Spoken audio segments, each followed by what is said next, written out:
Welcome to our grammar learner class. Today I am going to teach you clauses. Now let's start our class.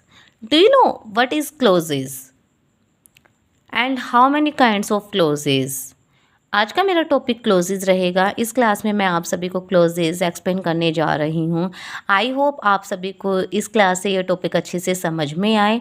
चलो मैं अपनी class को continue करती हूँ।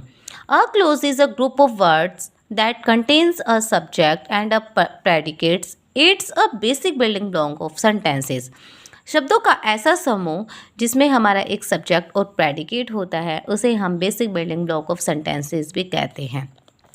Kinds of closes हमारे two types के होते हैं। फर्स्ट इंडिपेंडेंट क्लोज जिसको हम मेन क्लोज के नाम से भी जानते हैं, एंड सेकंड डिपेंडेंट क्लोज जिसको हम सबऑर्डिनेट क्लोज भी बोलते हैं।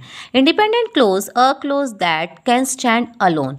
जो इंडिपेंडेंट क्लोज होते हैं वो अकेले ही स्टैंड करते हैं और कंप्लीट सेंटेंस होते हैं। एक एग्जांपल से अच्छे से समझाने की कोशिश करती हूँ, जैसे कि शी लाफ्ड, वह हंसती थी। इट्स अ इंडिपेंडेंट क्लोज, या हम बोल सकते हैं main clause. Next dependent clause a clause that can not stand alone and relies as on independent clause, जो कि डिपेंड रहते हैं इंडिपेंडेंट क्लोज पर या मेन क्लोज पर, उसे ही हम डिपेंडेंट क्लोज बोलते हैं या सबऑर्डिनेट क्लोज बोलते हैं। एग्जाम्पल से सीखते हैं। बिकॉज शी वॉज हैप्पी, क्योंकि वह खुश थी। It's a dependent clause. Now let's explore the types of clauses based on their functions. सबसे पहले हमारा आता है नाउन क्लोज। नाउन क्लोज क्या होते हैं उसके बारे में जानेंगे। A noun clause functions as a noun. जो नाउन क्लोज है वो फंक्शन करते हैं नाउन के लिए सेंटेंस में। It's can act as a subject, object और कॉम्प्लीमेंट्स। नाउन क्लोज में हमारा एक सब्जेक्ट होता है, ऑब्जेक्ट होती है और कॉम्प्लीमेंट होते हैं। सबसे पहले मैं सब्जेक्ट के बारे में बताऊंगी, ऑब्जेक्ट एंड कॉम्प्लीमेंट भी, तीनों को ही ब्रीफली एक्सप्लेन करूंगी इसमें। What she said is true. What she said is true. The clause is a subject. Next, I know that he is honest. मैं जानती हूँ कि वह ऑनेस्ट है, ईमानदार है। The clause is a object. Compliment. The truth is that she didn't want to go. The clause that she did not want to go, that से लेकर go तक हमारा यहाँ पर कॉम्प्लीमेंट है, act as a complement. I hope आप सभी को सब्जेक्ट, ऑब्जेक्ट एंड कॉम्प्लीमेंट अच्छे से समझ में आए होंगे। नेक्स्ट हमारा आता है adjective clause. An adjective clause modifies a noun और pronoun and usually start with the relative pronoun.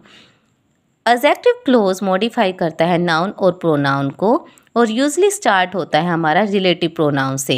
Like as हम फर्स्ट आता है हु, होम, हुज, विच और दैट। एग्जाम्पल देखते हैं। The book that is on the table is mine. The clause that is on the table modifies the noun book. Book को modify करता है the that is on the table. It's a adjective clause. At last, adverb clause. An adverb clause modifies verbs, adjectives or adverbs and typically starts with subordinating conjunction. Adverb close modify करती है verb को, adjective को और adverb को और subordinating conjunction को।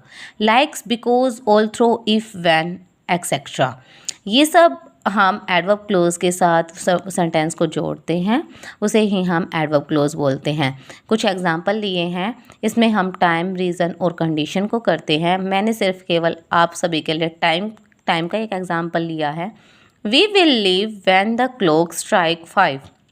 The clause when the clock strike 5 modifies the verbs leave. Verb हमारी क्या है, leave, और when the clock strikes 5 modify करते हैं, यानी कि ये क्लोज हैं हमारे एडवर्ब क्लोज और वर्ब हमारी मॉडिफाई कर रही है लीव को। आई होप आप सभी को अच्छे से समझ में आया होगा। Thank you.